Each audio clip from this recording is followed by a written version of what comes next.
Good morning, everyone. Welcome to the 10 o'clock session. This morning we have speaking for you Chad Belwal and Tom Molden from Tanium. Chad is the Senior Director of, it's cut off on here, sorry. A Technical Account Manager, and Tom is the CIO for Executive Engagement. And this morning they will be speaking on turbocharge your find to fix workflows. Take it away. All right. Thank you, Steve. How's everybody doing today? Happy Friday the 13th. So cybersecurity is scary in general, but won't make it too scary. My name is Chad Belwal. I've been with Tanium for a little over 5 years. Before that, I worked on oil and gas companies around Houston. I also was an adjunct professor at University of Houston Clear Lake, taught there for 9 years, cybersecurity, MIS, and stuff. So happy to take this presentation, and joining me is my partner in crime, Tom. Thanks, Chet. Tom Molden is my name. I've been with Chaitanya a couple years now. I come out of the industry. I've been a practitioner in IT and security most of my career, and I'm part of a small executive engagement practice that we have. Spent most of my career in high tech and automotive, and so I interact with a lot of the largest clients that we have in those spaces.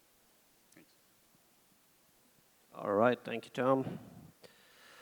All right, so in this presentation, we are going to look at your find to fix workflow. Now, this is a workflow that if you're working in IT or cybersecurity, whether operations on the security side or anything related IT, everyone involves in some of these activities, right? So basically, your day-to-day task, like you gather some information, then you generate a report or analyze that information and get some other teams involved, and then finally you act on that information. This is a day-to-day activity that we all do in IT cybersecurity. So some of the routine tasks while we are gathering information, you want to know your software inventory. You want to know what operating systems are out there, how many machines have Windows 10, 2016, what are the installed application. Third one is very interesting. What are the running processes in my environment? Like if, say, a zero-day vulnerability comes out, you want to understand the running processes and the MD5 hashes. Then, most important, are the patches installed? What patches are installed? What can we do about it? Same thing with hardware inventory. What's my computer name? How much distribution I have for CPU? What's my memory? Like how many machines I have with 16 gig of RAM? How many machines are low, or have low resources, are having performance problems? What's my free disk space? Then on security, most important is vulnerability. There's vulnerability scanners and getting information about compliance and other things has become really important. Then monitor security incidents. Every time there's a security incident, you have to fetch more information about them, and then look at logged in users, logged in processes, or any malicious processes running in your environment. All this is part of gathering information. Then, once you have the information, what do you do with it, right? Just having information enough is not, it's not enough, pun intended there. So how do we act on that? So we have to remediate. Now, say you have an operating system, you found you have some Windows XP machines. I hope none of you have XP right now in your environment, but you'll be surprised how many people are still running. Or even Windows 7, the Windows 7 has been ELA 2. You have to upgrade that OS. Installed applications. There are certain applications, maybe like Dropbox and stuff, which are not allowed in your environment. You need to uninstall them. Then running processes. If a zero-day, this applies to a zero-day vulnerability, a zero-day comes out, you have the MD5 hash, you find running processes. What is the first thing you need to do? You need to stop that process and quarantine your machines. This is the remediation task. And patches, you found hundreds of missing patches. You need to install those patches out, right? Same for hardware inventory. On the remediation side, you get your CPU and other stuff out there, then you figure out, hey, I need to upgrade these machines, get extra RAM. Then on the security side, you have your vulnerabilities, you need to remediate them, again, by some of the patching actions that we discussed. Then security incidents, you upgrade your security incidents, take action on them, and other things. So both finding information and the remediation go hand in hand. How many of you, just by raise of hand, only focus on the finding part, generally, and it takes a lot of time to remediate? Which is very common, right? Once we find, it becomes very difficult. How do we go and remediate it? Now here's an example. This is going to be the common theme through this presentation is vulnerability management. This is a very common theme. Every organization runs into this. In the past few years, vulnerability scanning has become very important. Lately, there has been a CISA mandate, a TSA mandate. Most oil and gas companies in the area have to comply with it, that they have to fix a vulnerability within a certain time frame, otherwise they're going to get fined. So here's your vulnerability management guy. They run their favorite vulnerability scanner. Out comes a list of CVEs. Now you know your CVEs. What generally happens? You send it to a different team and say, here's the list of CVEs. There's an operations and patch management. They are using a completely different tool that has nothing to do with vulnerability scanning. And then they go and they apply the patches with their favorite tool. How long do you think this process takes from finding something, or finding a vulnerability in this case, to fixing it? Any takers? Hours? How many fix this in hours? Days? Not even days? Weeks? Weeks maybe? So there are certain challenges. Why does this thing cost certain weeks to take, right? So you have your vulnerability report, your operations patch management guy. A lot of times you have to go through a change control board. You cannot apply patches. There's an operations teams looks at that. There's a CCB that says, hey, only now you have this patch, and sometimes patches are on critical machines. They have a maintenance window, very limited maintenance window that opens once a month. So you have this vulnerability found in the beginning of the month, maintenance window opens at the end of the month. What do? You basically just wait and hope and pray that nobody exploits that vulnerability. And hope and pray is not the best security strategy, right? So in this case, sometimes emergency patching has to be done, and you have to open certain cases, but then with multiple components coming into play, it takes time. So here's some other workflows. This is just for vulnerability management. Unauthorized software and environment. You have unsupported operating system, load disk space. You have to fix each one of these. You take actions like removing software, you upgrade your OS, you clean your recycle bin.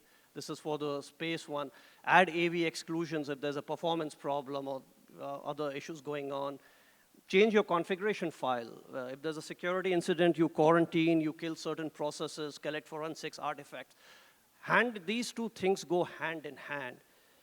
And we have to improve the pace at which we do this entire workflow. We can't just find things and sit and then take some time and then figure out once the approval comes from change control board and go and fix it. So one of the challenges, these are delays or costs. Say, let's take the example of vulnerability management. Most organizations have dedicated vulnerability teams that run a vulnerability scanner. You use a favorite tool. They get the information, they generate a report, they pass it to another team that analyzes that information. Sometimes it's a dedicated security team, and they use a different tool. So say the vulnerability team is using their favorite tool. I'm not going to take tool names here, but just let's call it your favorite vulnerability scanner. From the vulnerability scanner, you generate a report where it gets consumed by the other team that is analyzing the information. Now you have to output it in a specific format where the other tool can read it, or it could be a CSV file, which is more common than you will want it to be. But it takes time to analyze the CSV file. Then you go and pass it to the team responsible for remediation. Now in this case, when we are talking about vulnerability management, it's a patching tool or a third-party software deployment tool. So you use that tool and remediate. So it's a process that multiple departments are using. You have using multiple software, multiple tools out there. And I think one of the reasons most organizations say they have these things divided up because there's no single tool that can go through the entire flow. And this is a challenge, and you really cannot speed things up unless things are available in a single platform or a single tool. So here's some of the requirements, right? Going back again, some of the challenges that come up. You use your vulnerability scanner or some other tool. You have to send reports in a standard format. This has to be consumed by the second department, say the change control board. They have to analyze the information, and then department C uses the favorite patching tool. Now, going beyond this workflow, there are other things. Like you have free, machines are running out of disk space. What actions can you take? You need to immediately issue and clean your recycle bin. Now, are you going to log into each machine or send the user an email, please clean your recycle bin? You need an automated way of quickly cleaning the recycle bin. If there's unauthorized software, you need an automated way to go and remove that unauthorized software. Running processes, stop the running processes and uninstall the tool that is running the process. So all of this becomes challenging. Now, what if you use a platform-based approach? Platform means that there's a single tool that will find the information, help you analyze the information, and help you fix the information. And this single tool is used by different groups in your organization. The vulnerability management team uses the same tool. The change control board or any team analyzing the information uses the same tool. And the patching team also uses the same tool. Now, patching and finding vulnerability are completely different use cases. So the tool basically is essentially is a platform that allows you to do things. Beyond vulnerability management, the same platform allows you to clean disk space, uninstall tools, install third-party patching, clean your recycle bin, shut down running processes, all these other things. And that tool, in this case, we are talking, that platform or the tool that we are talking about is is basically Tanium. This is a total platform that is designed to do all these things. It's a converged endpoint management platform. It has a single user agent with a single user interface with a single agent. And its ability to get any kind of information and remediate them. Plus, it's very customizable. So on a detailed level, this is how the platform looks. It has agent running. Then there's the XCM core, the converged endpoint management core that brings you visibility control and remediation. So the core is the platform with the single agent running. On top of that, you have endpoint management, risk and compliance, incident response, digital employee experience. That all capability is provided by the Tanium XCM platform. It's a single integrated platform, single UI, single agent, and a SOL where you can give RBAC rules. Now, how does it work? A little bit diving into the technology. It's very easy on the network. The way Tanium works is it uses a linear chain architecture. It's very different from an hub and spoke model that we are all used to seeing. So how that does help us? Say you want to install a patch. You're remediating issues. There's a patch file is 1 gigabyte long. In Tanium, the patch file is broken up into 64K chunks, distributed to endpoints, and the endpoints within a Class C subnet are going to form a linear chain with each other. Once the file arrives in an endpoint, it automatically gets distributed to other machines in the linear chain, and if one machine wants to install the patch, it's not going to request the file over your WAN from the Tanium server. It's going to request it within the linear chain. So Tanium automatically establishes a distributed file system on your subnets and manages without any configuration or changes required from the user. This allows very efficient distribution of files as well as very efficient collection of data, because the data is also collected over the linear chain and only once sent over your WAN. And these linear chains can be formed by default for each 100 machines, which means on a full Class C subnet where you may have 254 machines, you will have 3 linear chains. But the number of machines, even on very, say you have 500,000 endpoints, are still going to be less than like 10,000 machines actively talking to the server. In fact, Tanium, with this architecture, Tanium works better with more endpoints added to it. So more endpoints you add, the faster it gets, which is very counterintuitive, because when you add more endpoints, you're increasing the size of the, sorry, let me get back. You're increasing the size of the linear chain. Now going back to the earlier picture, here you have a find to fix workflow with Tanium from a vulnerability scan to patch. So you gather information with Tanium. Tanium has its vulnerability scanner, which is a subcomponent of Tanium. It's what we call as a module, and that module is comply. You generate a report out of comply. You can export the report out to SQL Server or anything else to allow the team to analyze it, or they can log into the Tanium console. Now remember, the team that is looking at the report does not have rights to apply patches or change any configuration for vulnerability management. RBAC controls ensure that this will not happen. Then it goes to the patching team. Again, the patching team has no right to change the configuration. They can read the data of the vulnerability scanner, but they cannot modify any settings in the vulnerability scanner. They go to patch and apply the patches. Coming back, the vulnerability management team also has no rights to do the patches. They can look at the information. They can know when the patches get applied. They can get alerted that the patches have been applied. And they will have reports in case patches don't get applied.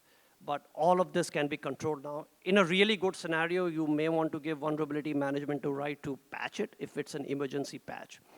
And looking into the details, I'll hand it over to Tom here. Thank you, Chet. Which one? The green? Yeah, green. So before I talk about this, and then you guys don't have to read the words on here, I want to explain a little bit about my background and how I came to Tanium. So I spent many years working in large global enterprises in IT and security, and I spent a stint at one of the largest automakers in the world running the security program, and I experienced an enormous amount of frustration watching the security teams, heave buckets of vulnerability analysis over the wall at operations teams that then went off and grumbled and moaned about it and either did or didn't, get on their horse and do something about it. And this was a constant struggle, and I've seen that same struggle among many other large enterprises since I've been here at Tanium. And I was drawn to Tanium and this role because I saw, as a client, for the first time, a place where you could actually take action and solve a problem in the same place where you find the problem. And I don't think it's not much of a stretch to imagine the kind of efficiencies you can gain from doing that. And we have a lot of very large clients at Tanium, and I've had the opportunity since I've been here in this role to interact with and meet and work with a lot of these large companies. And I wanted to just show you an example here, illustrative, so don't try to read it, of something that we've done recently with a very large global company, right, where we're picking apart the whole process from vulnerability management to patch and looking at, I think they said something like 6.5 weeks in total, and looking at all the different ways that we can take steps out of it or automate steps through what Chet's showing you, right? And ultimately, at the end of the day, it comes down to a super simple circular vulnerability management or continual vulnerability management and patching process that is consuming, I guess this is going to build out something like 1 to 2 FTE hours of time to execute this cycle, right? So whether or not you want to believe any of the exact numbers in here, the point is we have customers that are doing this, that are really extracting a ton of value out of automating this find to fix. And in today's world, and I'll talk a little bit about this later in the presentation, if you're not modernizing in this way, you're going to be dragging a boat anchor around for a long time, right? So that's the message I wanted to give you guys right now. Chet will talk a little bit more about the platform, and then I'll come back and tell you about some of the sort of high-level strategic direction that I see a lot of large enterprises going in. Thank you. All right, thank you, Tom. So we had mentioned about Tanium. Now, how do you do things? So here I'm just going to walk you through some screen captures of the platform. And one thing I will encourage, if you actually want to see the platform in work, we are having a live demo in our booth, which is right across from the big room over there. I don't even know what a booth number is. But do stop by and ask detailed questions or anything specific you want to know. Now here we are focusing on only the vulnerability and the patch, which is the finding the vulnerability and fixing the vulnerability via a patch process. But Tanium can do way beyond than that. As I mentioned, it can do disk space cleanup, recycle bin. You can even install custom packages, or say if you have a PowerShell script you want to run on, you have 50,000 endpoints and you run a PowerShell, your own custom PowerShell in 50,000 machines, you can just upload it into Tanium and Tanium will run it very quickly. So here's the main console. You log in. Tanium has a natural language parser, and you can think of it like what ChatGPT is currently offering, but you type your question in plain English. You say, get me all the installed application from all machines, and Tanium will do that very quickly for you. Then we show certain dashboards here that are populated by all these questions that we are running. Now, these questions use the concept of a sensor. A sensor is nothing but a script, a custom script, and Tanium provides about 1,500 of these out of the box that you can ask questions from, like get me disk space, CPU type, or anything you can imagine. There will likely be a sensor for that. So here's the comply piece, which is what is a vulnerability scanner. Now this comply module does both vulnerability scanning and compliance management. On compliance management, we have all the common benchmarks, all the CIS, plus all the NIST 800, like 53. Benchmarks are also available out of the box. Plus, you can create your own compliance benchmarks. Like a lot of times people, like one of the benchmarks in 853 is password should not be less than 12 characters. We don't like long passwords, and most organizations do not follow that. So they remove that rule from the CIS benchmark, and you can create your own custom rules. So fully customizable. Plus, if you really want to get really advanced, you can create your own benchmarks. So benchmark tests. These tests basically are in standard CIS format files, but they contain PowerShell or shell scripts depending on Windows or Linux machines, and they run. You can upload those scripts, and Tanium will execute them on multiple endpoints and very high scan frequency. Another aspect of the compliance and vulnerability scanner is it's very, very lightweight on the endpoint. You do not want to be running a compliance scan and have your users complain, hey, my machine has stopped working because you're doing a compliance scan.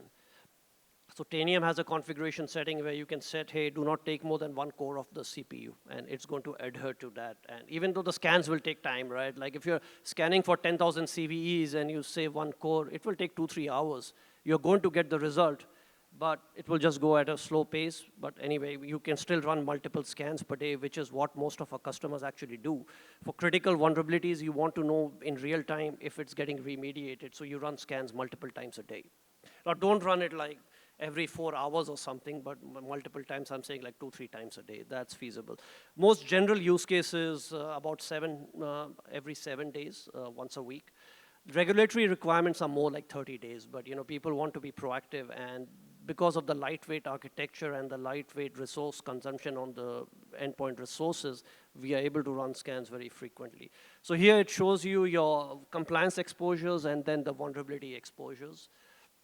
Here's an output about vulnerability, just since we are focusing on vulnerability. It shows you all the CVEs, how many machines are vulnerable to the CVEs. Then you can drill down into those machine names, get the machine names, and see how vulnerable, what exactly, what are the CVEs on that specific machine. Another capability here is, and again, going back to the difference between teams, there's one team that finds vulnerabilities, another team that patches it. Sometimes the team that patching it says we already patched for it, but in your vulnerability scanner, or in this case in Comply, Tanium Comply, it's still showing that the vulnerability is there. So there's an investigate feature which that actually drills down and tells you why that CVE is coming positive. So all these CVEs are in standard oval definition files, and oval definition files specifies the checks that your CVE needs to run. And Comply will show you what checks passed and what checks failed. Then you go back to the patching team and say, these are the checks that failed. So you don't have, say, a specific version of a certain product that's needed to remove that CVE. Because sometimes there are certain CVEs which involve more than one product. So you need to do multiple updates. These are the details that come up. Now, going back to the story again about a single platform. So here in Comply, once you do the scan, and if that is a patch that is an operating system patch, we have an integrated patch module that goes and fixes the vulnerability that is there, if provided you give the patch. So there's a button that comes up, says remediate in patch. If you click there, it's going to take you to the patch module, automatically build a patch list that will fix that specific vulnerability. You can roll it out to your enterprise, and Tanium can patch it. Even if you have 50, 60,000 endpoints, your patch machines will get patched within an hour, assuming they are all online. Patch can be set up as a recurring job. If the machine is offline, next time it comes online, it's going to get the patch. And every time the machine gets patched, you get a deployment status that these machines have been patched. And patching is something that never works perfectly on 100% of your machines. There are guaranteed to be some failures. Those failures will show up. And Tanium will tell you why the patching failed. You don't have disk space, your WSUS configuration is messed up, or in Linux machines, you don't have the entitlements to download it. Like in Red Hat, you need a Red Hat enterprise license to download it. It will give all those errors, and then you can quickly remediate. The remediation options are also given. For example, if your WSUS server or the Windows Update service is not running, Tanium will fix it. A lot of time on Windows machines, the update database gets corrupted. Tanium has a package to fix it. So you say 100 machines are having the update database corrupted, you issue a package, all of those get fixed. And when we talk to customers, all of them run into this issue. Patching, there's certain patch failures, 5 or 6%. Tanium, they use Tanium to also fix that, so they open either wait for the next update cycle, or in the current update cycle, they quickly go and patch it. Other tools that they use for patching don't tell them when the patching failed. It will show a 100% success rate, but 100% success rate only on machines where the tool is running correctly, which means it won't even show you where it's not running correctly or the patching failed because of other reasons. So you get a more holistic view. So here's the window that comes up in patch here. It shows you all the cumulative patches that you need to get applied. This is directly pivoting from the vulnerability management tool and patch. You're not leaving the console, you are still on Tanium. Now there may be a different team that's doing it or the same team, but you just press one button, you directly pivot from finding it to fixing it. And then again, here's the screen for the patch. Here's, you can configure your computer groups, open your maintenance windows. If a reboot is required, warn the user your machines will be rebooted in whatever hours. Also give the user the option to postpone it. Just like any enterprise level patching tool, all those capabilities are there. Similarly, if it's a third-party deployment like Adobe, Firefox, Chrome, which have been having recent vulnerabilities, you can upgrade those versions using another module called deploy.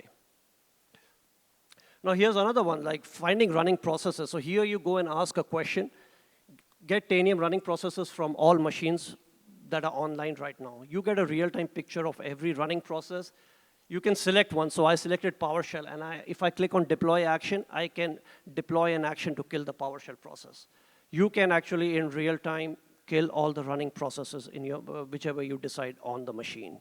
And then if it's a malware, you can quarantine the machine. Again, multiple machines at a time, all happens in real time. Here's the package to kill the process. We provide about more than 900 active packages right now out of the box. These packages are anything from uninstalling applications to running packages or finding some specific information. Packages can be customized. You can create your own package, create your own Python or PowerShell script, upload it, and Tanium is going to run it. All right, now I'll hand it over to Tom. Thanks, Chet. Before I switch into kind of closing out thoughts, does anyone have questions at this point? A lot of information coming at you, very technical. Teammate sitting next to me here, and I wonder if you guys have questions. Yeah, please. You want me to bring this to you real quick? Yeah, Chet's going to be the one to answer some more like. Yeah, hopefully it's a good one, worth the walk. So you have that remediate button right there. Sometimes, as you guys know, there might be a critical risk with no patch available for a certain OS. So will that button give you a mitigating control or something that you can use other than just applying a patch? I'm going to hand it right back over here. Oh yeah, that's a great question. So if say it's a Windows machine and Microsoft hasn't released the patch, yeah, that button will not come up, but you can still remediate. Say you have a custom script that will temporarily mitigate that, right? Or if it's a registry setting change, you cannot fix it through that button, but you can go on the main Tanium console and fix it. Like print my PC, the print nightmare, sorry, not print my PC. Print nightmare was a very good example of this because it required 2 registry keys as well as application of the patch. So while you're waiting for the patch, because Microsoft took some time, you can go and change the registry keys. Tanium has 4 packages that can change registry keys, create new hives, delete existing keys, or modify existing keys. So it's definitely possible. You just have to not through that button because that's only through a Microsoft or Linux released patch. Does this help answer your question? Any other questions of technical nature? Okay, so I want to step back and give you guys a little bit of perspective sort of from the CIO, CISO level. I've been an IT executive and a security executive most of my career, and I interact with a lot of CIOs and CISOs at various companies. And so I see a lot about what's going on across industries, and I wanted to share a little perspective. All right, Tanium is a super powerful platform. The ability to get visibility and control over all of your endpoints, regardless of what they are and where they are, in pretty close to real time, is pretty compelling, and there's a lot you can do. And the automation story that you're hearing here, I think, is a great example of where you can drive business value. What I see when I talk to CIOs and executives, I just build this all out, is really most every company is facing what I call a modernization challenge. You could think of it as an automation challenge, right? You have so much complexity in your tech stack that's driven by all these different things, right? I mean, who here has not been through a budget cycle in which somebody wanted to make an investment in some underlying infrastructure and it was trumped by some new fancy business application that had to be bought to do some innovation on the business side, right? This is year after year, you're building this technical debt mountain in your company, and then you're adding complexity through acquisitions and integrations. You've got shadow IT out there in most enterprises, right? So you have this complexity factor, and really, the more companies are investing in this digital transformation in recent years, the more the problem's getting worse. Harder to manage it, right? And even harder yet to protect it, right? The attack surface is getting more complex. So really, you need to be thinking about streamlining and modernizing your tech stack, right? And that's where a platform like ours can come in and really be useful. And that's what I'm seeing a lot of companies talking about, and that's what I'm seeing a lot of CIOs and CISOs talking about, even in CFO circles, right? How do we extract complexity out of our tech stack so that we can optimize cost as well as the efficiency of our investments. And then the other thing is, and this is nothing new to anyone here, I'm sure, but this idea that you really want to invest in prevention versus protection, right? So let me be fit and lean as a principle rather than have to continue adding tools and kind of incrementally trying to solve the problems that keep coming at me, right? And so we have sort of built this picture out, and I think really if you think about a company running effectively, running differently from just sort of better, right? Then you start to really generate benefits in terms of more effective compliance, right? If you think about sort of the whole incident response cycle, right? How do you minimize the impact of breaches by being better prepared for them rather than just reacting to them, right? And how do you recover faster and things like this? And then lastly, really the cost of ownership, right? The amount of resources that you're expending on a lot of these compliance and incident response and vulnerability and patching and things like this. How do you take cost out of the enterprise, right? And this really happens when you start acting that way, right? And then lastly, this is sort of a mantra that we have, and this is what I talk to a lot of senior executives in technology about. And a lot of large companies that I talk to are all thinking this way, right? This is where I think we're headed. And that's really an orchestration of these sort of fundamental functions that I would say historically, have been somewhat independent, right? And running on their own. And if you think about how operating efficiency, drives better cyber resilience, right? And you get to a point where you're not reacting to breaches, you're anticipating breaches, you're accepting that you're going to be breached, and you're ready to deal with it, and incident response becomes something that you do as your normal course of business, right? You don't have a war room that you have to stand up every time something happens, right? It's becoming part of the regular course of doing business, and just think about the money you're saving from acting that way, right? And then lastly, something that I think not too many people think about is what's the cost of regulatory compliance? Right? How much money is the enterprise spending to ensure that the officers of the company stay out of jail, right?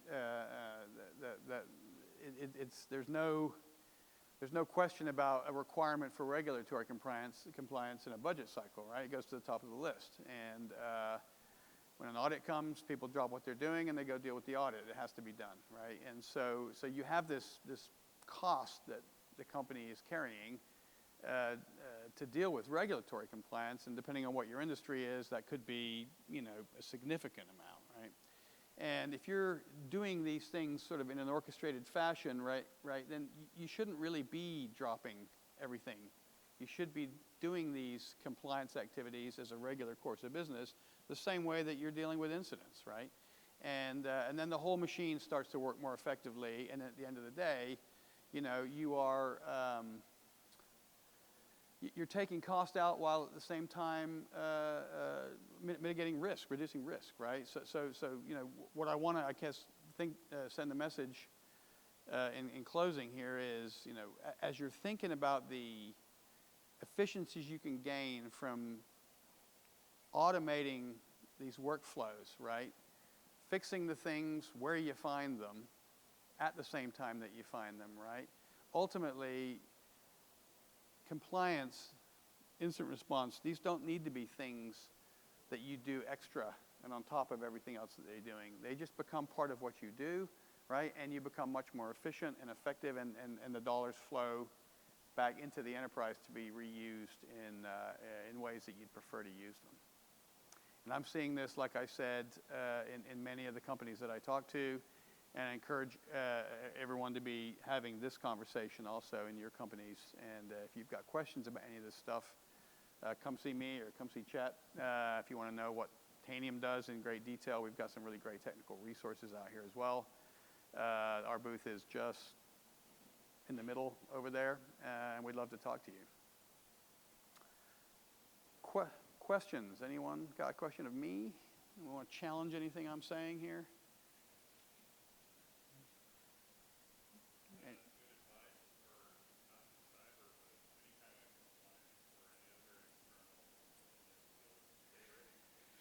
I mean, I can tell you stories from my career where I can't even count the amount of times where a plan was in place to do something and then a compliance requirement came along, right? And the plan changed.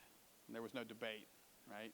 And everyone dropped what they were doing and, you know, and went and dealt with it, right? And grumbled and moaned, and then ultimately at the end of the year, nobody could remember that when you had to come back and deliver on the other stuff you're supposed to be doing, right?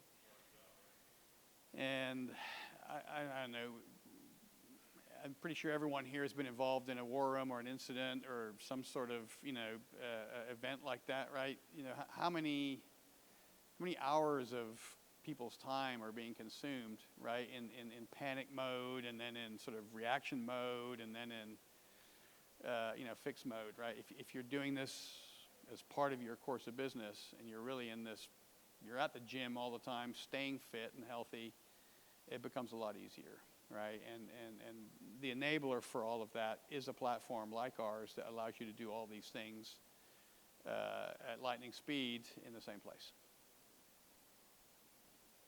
Any other questions? Any other thoughts? Anyone want to give another opinion? Nope. All right, I think we'll close out then. Thanks for coming, everybody. Appreciate it. If you don't mind, scan your badge on the way out. It'd be much appreciated.